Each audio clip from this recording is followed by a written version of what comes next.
Sir park में उस तरफ।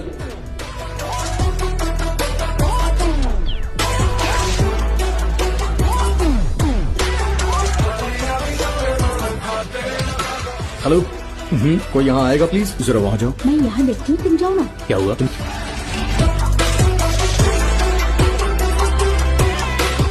इस पर साइन कर दो। Sorry madam, checks are not accepted. पर इतना सामान ले रहे हैं। कंपनी का रूल है मैम। सर इसमें 3 लाख कम है। ये एक्सेप्ट चेक ऑल्सो सर। एक गिलास पानी मिलेगा प्लीज?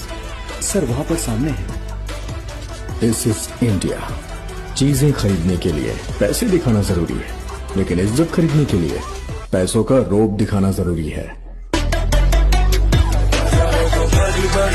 बड़ी बातें, ऐसा है तो लंबी लंबी लंबी लंबी बातें, ऐसा है तो 5 स्टार सारी